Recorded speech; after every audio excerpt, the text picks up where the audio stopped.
अस्सलाम वालेकुम, मैं हूं शाहजेब खानजादा। वजीर आजम इमरान खान की तरफ से इलेक्शन कमीशन को चार्जशीट किए जाने के बाद आज हुकूमत ने इलेक्शन कमीशन पर अदम एतमाद का इजहार कर दिया है, उसे मुकम्मल तौर पर नाकाम करार दे दिया है और पूरे इलेक्शन कमीशन से मुस्ताफी होने का मुतालबा कर दिया है। सूरत हाल क्या हुई सेनेट इलेक्शन के बाद कि कोई भी जमात जो है वो उससे खुश नहीं है, हर कोई क्रिटिसाइज कर रहा है। ये नाकामी इलेक्शन कमीशन ऑफ पाकिस्तान की नाकामी है। इलेक्शन कमीशन ऑफ पाकिस्तान अपनी जो जिम्मेदारियां थी उनको निभा नहीं सका।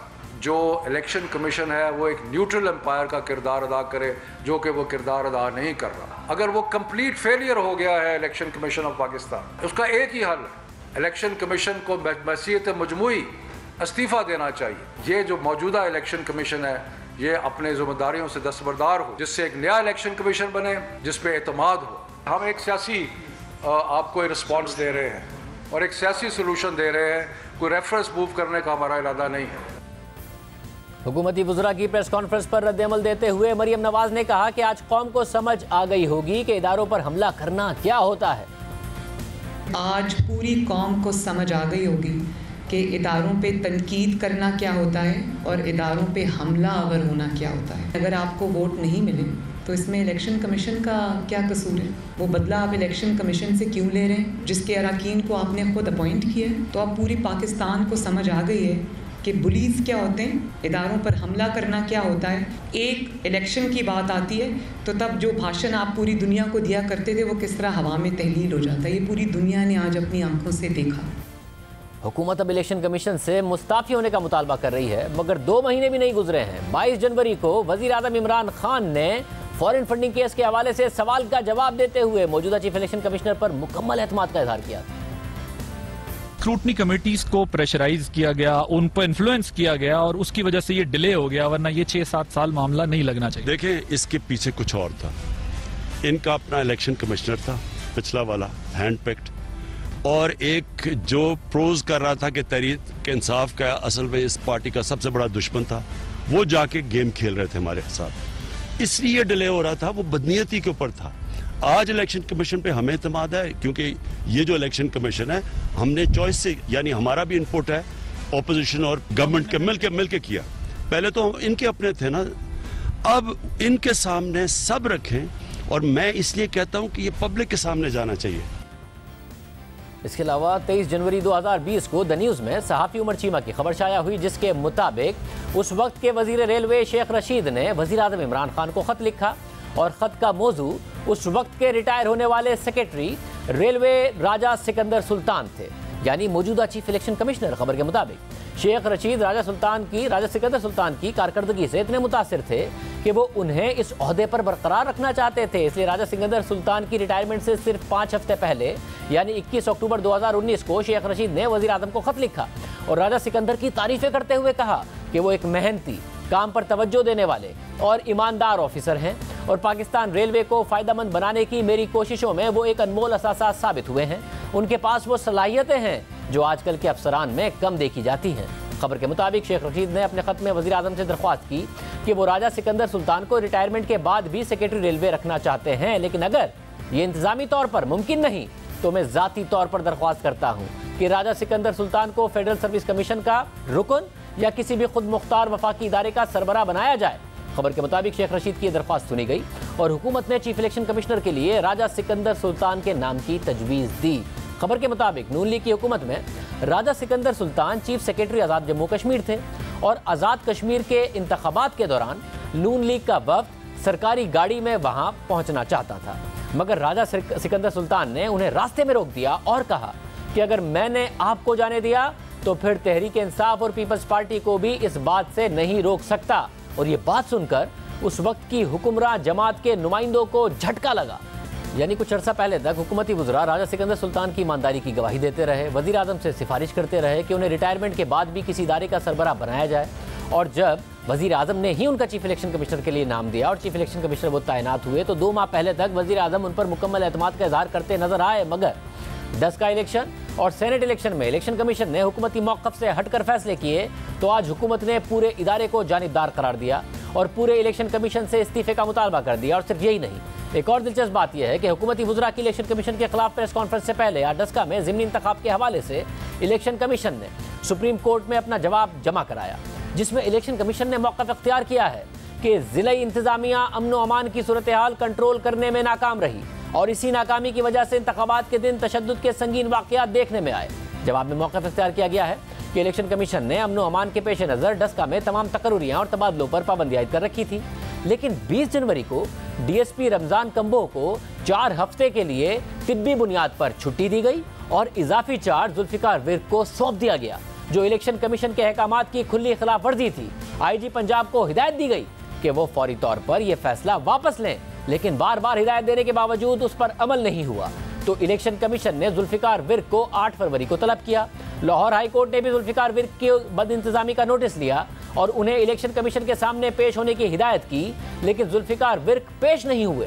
जुल्फ़िकार विर्क से 6 फरवरी को चार्ज लेकर मजर गोंदल को सौंपा गया, लेकिन तमाम तर तहफ़्फ़ुज़ात के बावजूद जुल्फ़िकार विर्क को ही जुल्फ़िकार अली का नाम देकर सेंट्रल सर्किल इंचार्ज डस्का की जिम्मेदारी सौंप दी गई। ये हक़ाइक़ इस तासुर को मजबूत बनाते हैं कि पंजाब हुकूमत ने डस्का में सिलेक्टेड अफसरान तैनात किए, जिसके नतीजे में इलेक्शन एक्ट, इंतखाबी कवानीन और ज़ाब्ता अखलाक की खिलाफ वर्जी हुई और कानून नाफिज करने वाले इदारे साफ और शफाफ इलेक्शन कराने में नाकाम हुए, जिसका लाजमी असर नतीजे पर भी हुआ। डस्का में पोलिंग के दिन कत्ल और फायरिंग के वाकयात पर इलेक्शन कमिश्नर ने IG, चीफ सेक्रेटरी पंजाब को खत लिखा। पंजाब हुकूमत ने डस्का इलेक्शन में इलेक्शन कमीशन के साथ ताउन नहीं किया। इंतखाबी अमल में हुकूमती अहदेदारान, सिक्योरिटी इदारों और सियासी नुमाइंदों ने ज़ाब्ता अखलाक की खिलाफ वर्जी की। पाबंदी के बावजूद हल्के में तरक्याती काम भी जारी रहे और मकामी इंतजामिया इलेक्शन कमीशन के अहकामात पर अमल नहीं करा सकी, जिसके बाइस इंतखाबात के दिन पुरतशद्दुद वाकयात हुए। इस सारी सूरत हाल का असर वोटर टर्नआउट पर भी पड़ा। इलेक्शन कमीशन ने मौक़िफ़ इख्तियार किया कि सारी सूरत हाल के तनाजुर में इलेक्शन कमीशन ने 18 मार्च को पूरे हल्के में दोबारा इंतखाबात का हुक्म दिया, जिसे सिक्योरिटी इंतजामात की बिना पर 10 अप्रैल तक मौखर किया गया है। इलेक्शन कमीशन ने अदालत से इस्तदा की है कि न सिर्फ दरख्वास्त गुजार की अपील मुस्तरद की जाए, बल्कि इन हालात में अदालत जो भी रिलीफ मुनासिब समझे वो इलेक्शन कमीशन को दिया जाए। 25 फरवरी को जब इलेक्शन कमीशन ने डस्का में दोबारा पोलिंग का फैसला सुनाया, तो उस फैसले से पहले हुकूमत ने ऐलान किया था कि इलेक्शन कमीशन के फैसले का एहतराम किया जाएगा और इस पर अमल किया जाएगा। इलेक्शन कमीशन ऑफ पाकिस्तान जो भी फैसला करेगा हम मनोमन कबूल करेंगे। वो फैसला करेंगे और हमें मनोमन कबूल होगा। हम वो वाली पार्टी नहीं है जो कि इदारों को हमेशा अब जो फैसले उनके खिलाफ आए तो वो चैलेंज करें। ये इनका वतीरा रहा है, ये इनकी हिस्ट्री है। मगर फिर जब इलेक्शन कमीशन ने डस्का में दोबारा पोलिंग का फैसला सुना दिया, तो हुकूमत ने इलेक्शन कमीशन पर तनकीद शुरू कर दी, फैसले को चैलेंज कर दिया। अहम बात यह है कि चीफ इलेक्शन कमिश्नर की तैनाती 1 साल पहले ही हुई है। वज़ीर आज़म ने ही चीफ इलेक्शन कमिश्नर के लिए सिकंदर सुल्तान राजा को तजवीज़ किया था। अब हुकूमत उन्हीं पर इल्ज़ामात लगा रही है, इस्तीफ़े का मुतालबा कर रही है। इस हवाले से बात करेंगे। आज प्रेस कॉन्फ्रेंस में ये मुतालबा करने वाले वफाकी वज़ीर शफकत महमूद साहब हमारे साथ मौजूद हैं। शफकत महमूद साहब, बहुत शुक्रिया में शो में ज्वाइन करने के लिए। आपने दीगर वज़रा के साथ प्रेस कॉन्फ्रेंस में आज ये मुतालबा किया है कि इलेक्शन कमीशन मुस्ताफ़ी हो। साहब, अब से 1 महीने पहले तक जब अपोजिशन जमातें इलेक्शन कमीशन के बाहर आपके फॉरेन फंडिंग केस के हवाले से एहतजाज कर रही थी, तो आपने इलेक्शन कमीशन का दिफा किया आपकी जमात ने और कहा कि ये इदारों को दबाव में लाते हैं इस तरीके से। डस्का के फैसले से पहले शिबली फराज साहब ने कहा कि हम इनका फैसला मानेंगे क्योंकि हम दूसरी जमातों की तरह नहीं है कि इदारों के फैसले चैलेंज करें या उन पर तनकीद करें। और आज हुकूमत में होते हुए आपने कहा रेफरेंस नहीं मूव करेंगे, मगर हम सियासी रिस्पॉन्स दे रहे हैं। तो सियासी तनकीद एक आईनी इदारे पर कर रहे हैं, रेफरेंस मूव कीजिए। आप वही कर रहे हैं जो दूसरी जमातें कर रही हैं। देखें, सारी कौम को बड़ा दुख है जिस तरीके से ये सेनेट का इलेक्शन हुआ, और ये कोई अनहोनी बात नहीं थी, ऐसी चीज़ नहीं थी जिसके बारे में किसी को पता ना हो। आप भी जानते हैं, मैं भी जानता हूँ, 30 साल से तो मैं सियासत में मैं देख रहा हूँ कि जब सेनेट का इलेक्शन होता है तब ये सारा मंडियाँ लग गई, खरीदो फरोख्त हुई करोड़ों। अब तो मुझे हैरानी हो रही, लोग अरबों की बातें कर रहे हैं। तो ऐसे माहौल में प्राइम मिनिस्टर इमरान खान ने आज नहीं 2013 में से कहना शुरू किया कि जनाब बैलेट जो है वो ओपन बैलेट होना चाहिए। और आपको याद है कि 2015 में शायद नवाज शरीफ गवर्नमेंट ने या नवाज शरीफ ने एक मूव की कि जी ओपन बैलेट होना चाहिए, और हमने बावजूद के हमारे शदीद सियासी इख्तलाफात थे हमने उसको सपोर्ट किया।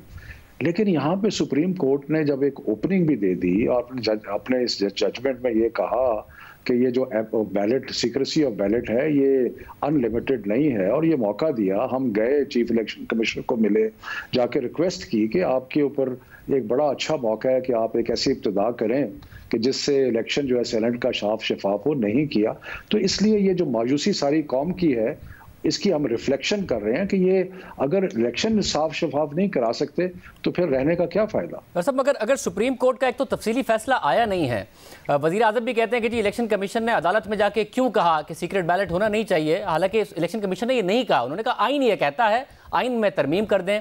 अब आइन में तरमीम के लिए आप लोग जल्दी गए नहीं, साथ ही ज़ाहिर है अगर सियासी जमातों में कंसेंसस करना है तो वो आपकी और अपोजिशन की जिम्मेदारी है, इलेक्शन कमीशन की नहीं है।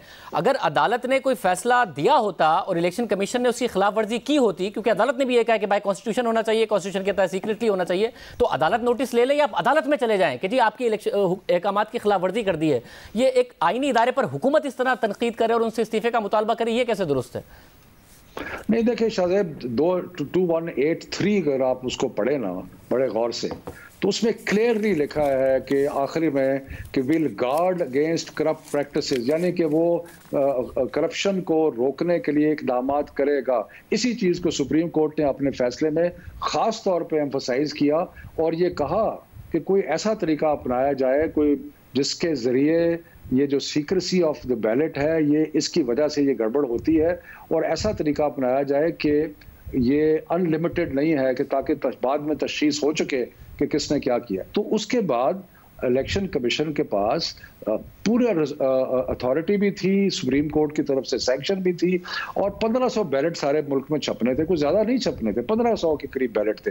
उसके ऊपर कोई मार्कर लग सकता था, जिस तरह वो प्रोडक्ट्स के ऊपर बना होता है वो लग सकता था, कोई तरीका हो सकता था जिस तरीके से कि अगर प्रैक्टिस हों तो उसकी तशखीस की जाए। अब आप देखें कराची क्या, कोयटा क्या, पेशावर, लाहौर, इस्लामाबाद, हर जगह वावेला है कि जनाब इलेक्शन ठीक नहीं हुआ, पैसे चले, हॉर्स ट्रेडिंग हुई। तो क्या इलेक्शन कमीशन नाकाम नहीं हुआ अपने शौकत साहब? पंजाब, सिंध और बलूचिस्तान में तो वो तनकीद नहीं है। एक तनकीद हुई हफीज़ शेख साहब के इलेक्शन पर और उसके ऊपर इलेक्शन कमीशन ने नोटिस भी लिया। पिछले हफ्ते तो आपकी जमात ने कहा कि जो 22 मार्च को समात के लिए मंजूर की है यूसुफ गिलानी साहब के खिलाफ आप लोगों की दरख्वास्त, वो आपके मौक़िफ़ की फतह है। तो और इलेक्शन कमीशन क्या करे? आप लोगों ने शिकायत की, वीडियो का नोटिस लिया है, उस पर तहकीकात होगी, बाकी तो जगह ठीक हो गया सारा मामला। नहीं मेरे भाई, बात यह है कि आपने इसको ओवरऑल तासर देखना है। कराची में, आप कराची में हैं, आपको पता है कि वहाँ पे किस किस्म के इल्ज़ामात लगे। आप कोयटा में आप देखें किस किस्म के इल्ज़ामात लगे, क्या कुछ नहीं कहा गया। मतलब वो आपकी जमात ने लगाए हैं, कराची में भी और कोयटा में भी आपकी जमात ने लगाए हैं आप ही के ऊपर। और अगर हमें तसल्ली नहीं होगी तो हम बिल्कुल इल्ज़ाम लगाएंगे। और आप इस्लामाबाद के इलेक्शन में देखें कि गिलानी को वोट मिलता, गिलानी के इलेक्शन में हमें 164 वोट मिलते हैं, खातून के इलेक्शन में हमें 174 वोट मिल जाते हैं। इसका मतलब गड़बड़ हुई ना, इसका मतलब कि बंदर बांट हुई, इसका मतलब है कि कोई पैसों का हिसाब किताब हुआ। तो उसका नोटिस लिया इलेक्शन कमीशन ने, 22 मार्च को उसकी समात होगी और आप लोगों ने पिछले हफ्ते कहा कि हमारी फतह है, फिर आपने आज कह दिया कि इस्तीफा दे दें। लेकिन शाहजेब वो अपने फराइज़ मनसीबे में नाकाम हुए, उन्होंने एतमाद खोया। इस वक्त सारी कौम जो है वो एक ही आवाज़ में कह रही है कि सेनेट के इलेक्शन में करप्शन हुई। बाकी जमातें भी कह रही हैं, सिर्फ हमारी जमात नहीं कह रही। मतलब बाकी जमातें चेयरमैन सेनेट के इंतखाब पे कह रही हैं। चेयरमैन सेनेट का इंतखाब इलेक्शन कमीशन ने नहीं कराया, सेनेट सेक्रेटेरिएट ने कराया। और वो आपने फिर, अगर आपको लगता है कि सुप्रीम कोर्ट ने इलेक्शन कमीशन को कहा था और इलेक्शन कमीशन ने ओपन बैलेट नहीं किया, टेक्नोलॉजी का इस्तेमाल नहीं किया, तो चेयरमैन सेनेट के इंतखाब नहीं कराया इलेक्शन कमीशन ने, आप उसमें करा लेते, वो क्यों नहीं कराया? वैसे चेयरमैन सेनेट के इलेक्शन की बात नहीं कर रहा मैं, बाकी इलेक्शनों की बात कर रहा हूँ। तो उसके अंदर और सिर्फ हमारी जमात नहीं, और जमातों ने भी इसके ऊपर इतराज किया है और पाकिस्तान की कौम इतराज कर रही है। सब तो आप रेफरेंस भेजिए ना, मतलब आप हुकूमत में हैं शफकत महमूद साहब, आप हुकूमत में हैं, आपको इलेक्शन कमीशन के खिलाफ कानूनी कार्रवाई करनी चाहिए, या तो आप सुप्रीम कोर्ट जाइए और कहिए कि जी आपके अहकामात की पाबंदी नहीं की, हालांकि अदालत ने अभी तक अपना तफसीली फैसला नहीं जारी किया, या फिर रेफरेंस भेजिए। सिटिंग गवर्नमेंट इस तरीके से तनकीद करके मुतालबा कर रही है और इलेक्शन कमीशन, आपने आज कहा कि नया इलेक्शन कमीशन आना चाहिए, नया ही है, पिछले साल वजीर आजम ही ये लेकर आए हैं, ये पुराना डस्का का फैसला देने के बाद हुआ है आपके खिलाफ जब फैसला आया। नहीं, इसमें 2 मेंबर ऐसे भी जो पुराने भी हैं। और देखें, हम तो सारे हम एक सियासी जमात हैं, हम कौम के जज्बात की तर्जमानी कर रहे हैं। सारी कौम कह रही है कि इलेक्शन कमीशन जो है वो मुकम्मल तौर पे नाकाम हुआ है इस इलेक्शन को शफाफ तरीके से कराने। मैं आपसे पूछता हूँ, आप दिल पे हाथ रखे कहें ये शफाफ इलेक्शन हुआ है? सबको पता है कि शफाफ इलेक्शन नहीं हुआ, तो इसके तो, लिए अगर आप एतमाद उठ गया है। अगर आप मुझसे कह रहे हैं मैं दिल पर हाथ रख के कहूं तो दिल पर हाथ रख के यही कह सकते हैं कि डस्का का इलेक्शन शफाफ नहीं हुआ, इलेक्शन कमीशन नाकाम हुआ। मगर इलेक्शन कमीशन क्या खुद नाकाम हुआ या आपकी पंजाब गवर्नमेंट ने उन्हें नाकाम किया और उस पर इस्तीफा इलेक्शन कमीशन को देना चाहिए या आईजी, चीफ सेक्रेटरी और पंजाब की इंतजामिया को देना चाहिए? आईनी तौर पर वो पाबंद नहीं थे शफाफ इलेक्शन के? शाहजेब वो मामला सब जुडिस है, मैं उस पर कुछ बहुत कुछ कह सकता हूँ मैं उस पर, और जिस किस्म के एक्शन लिए उस पर भी बहुत कुछ कह सकता हूँ, लेकिन मैं उसकी बात नहीं कर रहा। मैं बात कर रहा हूँ सेनेट इलेक्शन की। सेनेट इलेक्शन के बारे में मैं आपसे पूछता हूँ, क्या आपको तसल्ली है कि सेनेट का इलेक्शन जो है वो शफाफ तरीके से हुआ है कि कोई उसमें वो जो वीडियो जो है जो अली गिलानी की, उसके बारे में क्या ख्याल है आपका? और शफकत महमूद शाह बोल रहा है तो शफकत महमूद साहब उसका नोटिस लिया इलेक्शन कमीशन ने, 22 मार्च को उसकी समाअत है। आपकी पार्टी ने पिछले हफ्ते कहा कि ये हमारी फतह हुई है, इलेक्शन कमीशन ने इसको काबिल समाअत करार दिया है। आज आपने इस्तीफे का मुतालबा कर दिया और इलेक्शन कमीशन क्या करे? उसमें हमने उनको एक बड़ा तरीका बताया था। जब मैं गया, फवाद चौधरी मेरे साथ थे, बाबर रवान, बाकी लोग साथ थे। हमने जाके उनको तरीका बताया। हमने कहा कि आप बैलेट पेपर 1500 बैलेट पेपर हैं टोटल, उनको आप इस तरीके से प्रिंट करें कि अगर कोई शिकायत आए तो उसकी आप तहकीक कर सकें, लेकिन नहीं बात मानी। मैं तो इलेक्शन कमीशन तो फिर साहब आप ये कह रहे हैं कि कोई इदारा हमारी बात नहीं मानता, जो हम कहते हैं वो नहीं करता, इसलिए वो इस्तीफा दे। ये बात नहीं है, क्योंकि अगर वाकई जो आपने इलेक्शन कमीशन से कहा, फिर चेयरमैन सेनेट का इंतखाब नहीं कराया इलेक्शन कमीशन ने, अगर आपके ख्याल में सुप्रीम कोर्ट के डिसीजन का स्पिरिट ये था शॉर्ट ऑर्डर का, तो फिर चेयरमैन सेनेट का इलेक्शन सेनेट सेक्रेटेरिएट उसी तरह करा लेता। वो तो इलेक्शन कमीशन ने नहीं कराया।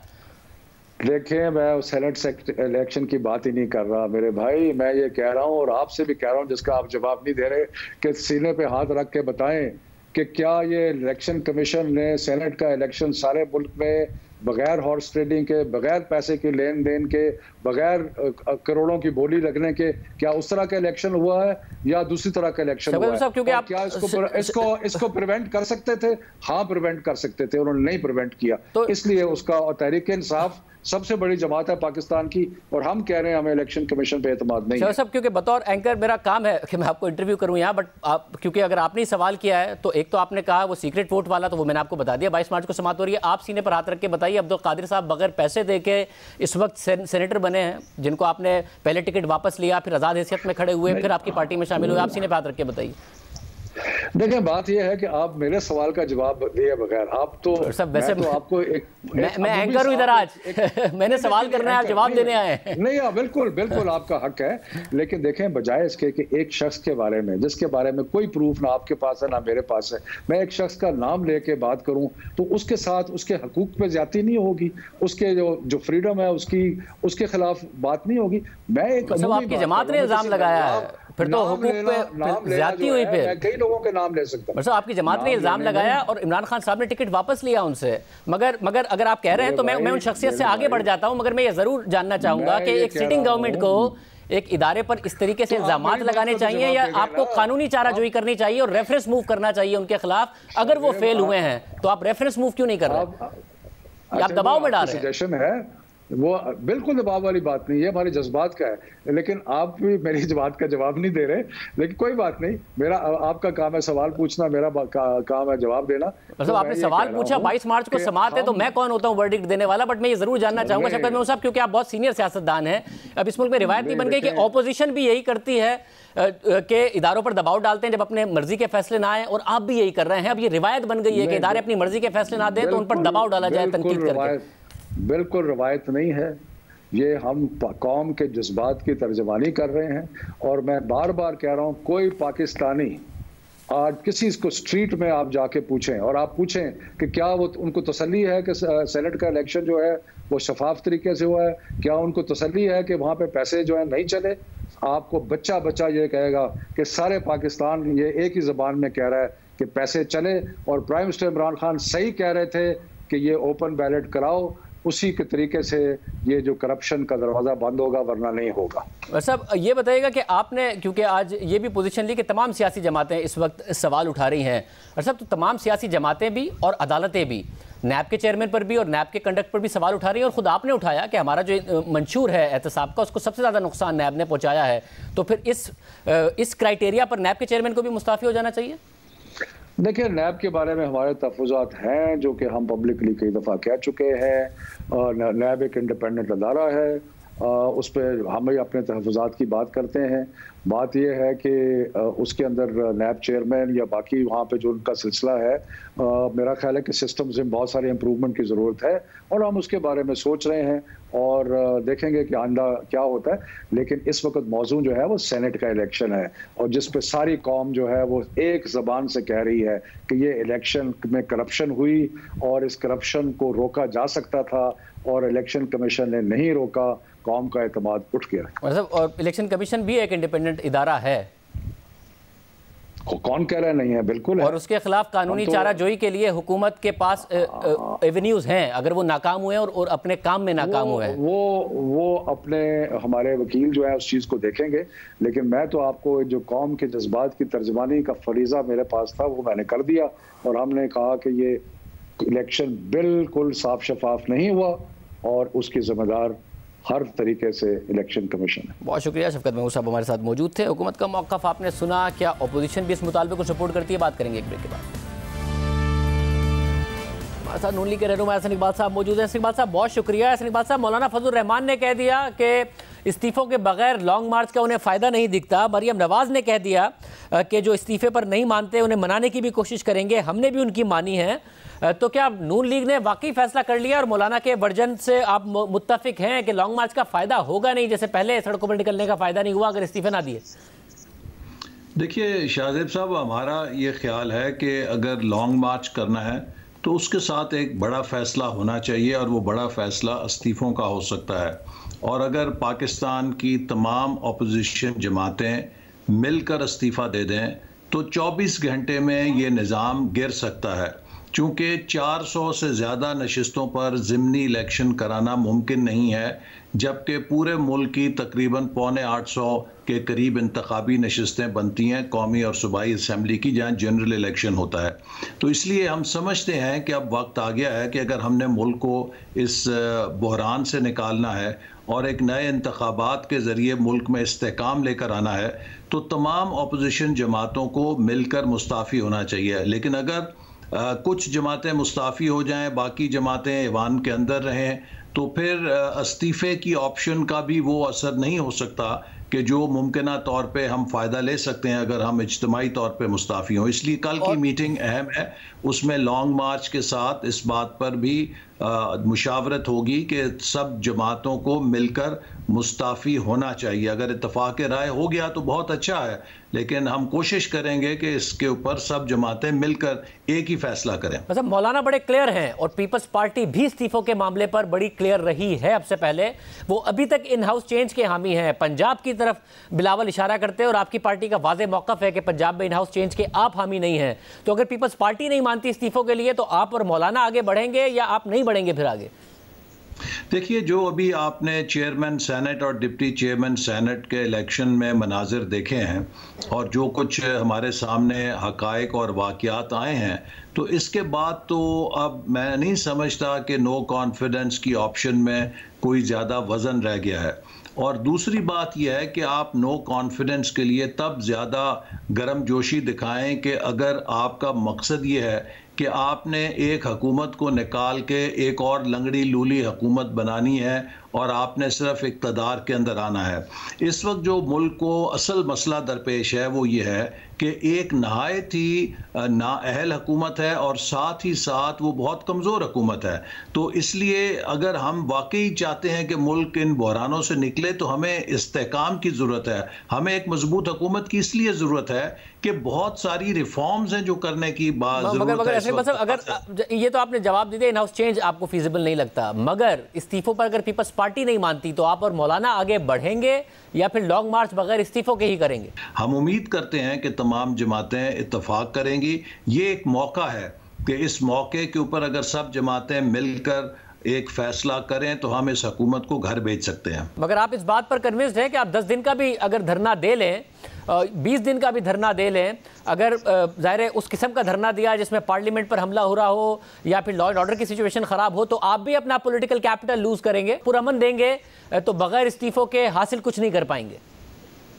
देखिए, हम समझते हैं कि अगर आप 50,000 लोग ले आएँ और इस्तीफे दें वो ज़्यादा पोटेंट है इसके मुकाबले में कि आप 5 लाख लोग ले आएं और बग़ैर इस्तीफ़ा दिए और सिर्फ यहाँ पर एक मुज़ाहरा करके चले जाएं। तो ये हमारी तजवीज़ है, इसको हम कल बाकी जमातों के सामने रखेंगे और हम उम्मीद करेंगे और मुस्लिम लीग नून अपना पूरा किरदार अदा करेगी कि वो इत्तफाक राय पैदा कर सके इसके ऊपर। बहुत शुक्रिया हसन इकबाल साहब की गुफ्तगू आपने सुनी। कमरुज़्ज़मा कायरा साहब हमारे साथ मौजूद होंगे। नून लीग काफ़ी वाज़ेह मौक़िफ़ दे रही है, एक ब्रेक के बाद बात करेंगे।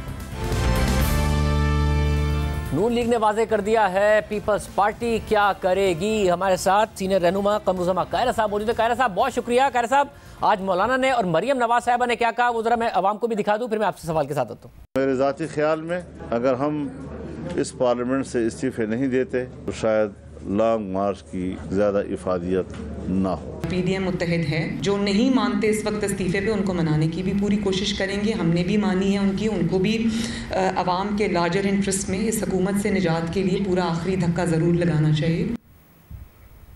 खैर साहब, मौलाना ने कह दिया कि उनकी नज़र में लॉन्ग मार्च की ज़्यादा अफादियत नहीं होगी बगैर इस्तीफ़ों के। मरियम नवाज साहिबा ने कहा कल की मीटिंग में मनाने की कोशिश करेंगे, हमने भी मानी है उनकी। पीपल्स पार्टी मानने का इरादा रखती है धरने के साथ या लॉन्ग मार्च के साथ इस्तीफा?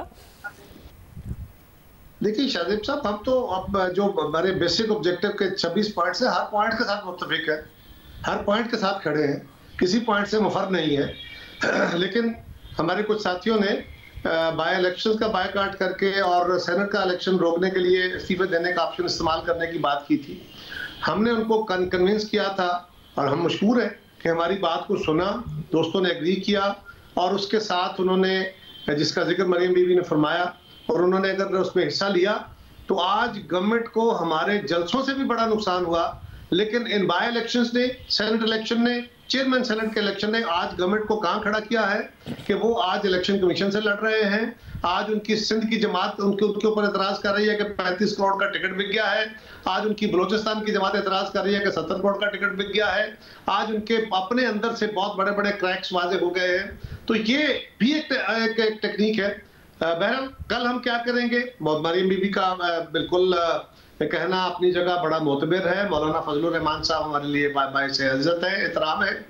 लेकिन मैं अपनी राय ज्यादा मुनासिब होगा कि मैं कल होने वाले इजलास के अंदर अपनी राय दूं, क्योंकि अगर मैं मीडिया के अंदर राय दूंगा तो मीडिया की राय को फिर मेरे दूसरे साथी उनको भी रिस्पॉन्ड करना पड़ जाएगा। आपको लगता है, क्योंकि जाहिर है आप जब माने हैं धरने के लिए, तो आपने हमारे पिछले प्रोग्राम में भी कहा कि पुरअमन होगा, जब पुरअमन होगा तो आपको लगता है आप इस्तीफा ले लेंगे, चाहे 20 दिन का धरना दे दें, या कोई आउटपुट आ सकता है उस धरने का? शाहजेब साहब, पहली गुजारिश तो यह है कि सियासत के अंदर आप ऑब्जेक्टिव लेके चलते हैं और उसको अचीव करने के लिए कई मदारिज होते हैं। अगर हम पीसफुल मीन्स के साथ आगे चलते हैं तो हमारे अब तक के हर कदम ने हुकूमत को कमजोर किया है, एक्सपोज किया है, इनकी असलियत सामने लेके आए हैं, इनके जहनों के अंदर सियासत के अंदर ये इनका टॉलरेंस लेवल क्या है, ये सारा कुछ कौम के सामने वाज़ेह हो गया। जितना बड़ा डैमेज हुकूमत को लोगों की जिंदगी में आग लगा के महंगाई बेरोजगारी बढ़ा के वहां हुआ, उतना ही हमने जलसों में किया। और फिर ये जो प्रोसेस था इस पे भी ये हुकूमत का एक्सपोज होना जरूरी था, ताकि लोगों के जहनों में अगर इनके बारे में कोई फॉल्स कोई बुत बने थे तो वो बुत टूटे। वो बुत टूटेंगे तो लोग हकायक की आंखों से चीजें देख सकेंगे, और वो हकायक कौम के सामने आ रहे हैं। हम अपने रास्त कदम की तरफ चल रहे हैं, मंजिल हमारी तयन शुदा है, और उसके लिए हम अपना जो कर सकते हैं वो हमें करना चाहिए, अपने फहम के मुताबिक, अपनी मशावरत करने के सब के बाद, और उसके बाद रिजल्ट जो है वो वक्त के तहत आते हैं। बहुत शुक्रिया कायरा साहब की गुफ्तगू आपने सुनी। आज मरियम नवाज की जमानत मनसूखी के हवाले से जो नैब की दरख्वास्त थी उस पर लाहौर हाई कोर्ट के दिलचस्प रिमार्क सामने आपके सामने रखेंगे। के बाद हफ्ते के दिन अचानक नैब ने लाहौर हाई कोर्ट में नून लीग की नायब सदर मरियम नवाज की जमानत मनसूखी की दरख्वास्त दायर कर दी और मौक़िफ़ अख्तियार किया कि मरियम नवाज रियासत मुखालिफ प्रोपेगेंडा कर रही हैं, उनकी जमानत मनसूख की जाए। दिलचस्प बात यह है कि नैब ने पहले ही मरियम नवाज की जमानत के फैसले को सुप्रीम कोर्ट में चैलेंज किया हुआ है, मगर अचानक नैब ने लाहौर हाई कोर्ट से रुजू कर लिया। मरियम नवाज की जमानत के खिलाफ नैब की दरख्वास्त पर आज जस्टिस सरफराज डोगर की सरबराही में 2 रुकनी बेंच ने समाअत की और समाअत के दौरान अदालत ने नैब से पूछा कि आप किन बुनियादों पर मरियम नवाज की जमानत खारिज करवाना चाहते हैं। इस पर नैब के वकील ने जवाब दिया कि उसकी एक वजह यह है कि मरियम नवाज अपनी जमानत का गलत इस्तेमाल कर रही हैं। मरियम नवाज के खिलाफ इंक्वायरी तफ्तीश में तब्दील हो चुकी है और तफ्तीश में मरियम नवाज का पेश होना ज़रूरी है, लेकिन वो पेश नहीं होती। जस्टिस सरफराज डोगर ने नैब से सवाल किया कि आप 8 महीने क्यों खामोश रहे, आपको होश ही नहीं आया, आपने मरियम नवाज को नैब में क्यों नहीं बुलाया, आपने अदालत को लिख कर दिया कि मरियम नवाज से मजीद तफ्तीश की ज़रूरत नहीं, आपने अगस्त में मरियम नवाज को बुलाया, फिर आप चुप करके बैठ गए, आपने मरियम नवाज को क्यों नहीं बुलाया। इस पर नायब के वकील ने जवाब दिया कि ज़िमनी इंतखाबात और सेनेट इंतखाबात की वजह से मरियम नवाज को कॉल अप नोटिस नहीं भेजा ताकि इल्ज़ाम न लगे मरियम नवाज के सियासी मामलात को नैब से जोड़ने की कोशिश की जाती है, इसलिए पहले मरियम नवाज की जमानत मनसूखी के लिए दरख्वास्त दायर नहीं की गई। नैब के दलाइल सुनने के बाद अदालत ने मरियम नवाज को जवाब जमा करवाने का नोटिस जारी करते हुए केस की बाकायदा समाअत 7 अप्रैल तक मुलतवी कर दी और नैब की दायर करदा दरख्वास्त पर तबसरा करते हुए मरियम नवाज का कहना था कि नैब की दरख्वास्त हमें लॉन्ग मार्च से रोकने के लिए दायर की गई है। जो एप्लीकेशन है नैब की वो पैनिक में लिखी गई है, वो मरियम नवाज को और पाकिस्तान मुस्लिम लीग नून को लॉन्ग मार्च से पहले स्टकल करने के लिए, रोकने के लिए लिखी गई है। उससे ये साफ जाहिर है कि इनके हाथ पांव फूले हुए हैं, इनको अपनी हुकूमत जाती हुई नजर आ रही है। प्रोग्राम में ब्रेक शामिल करते हैं।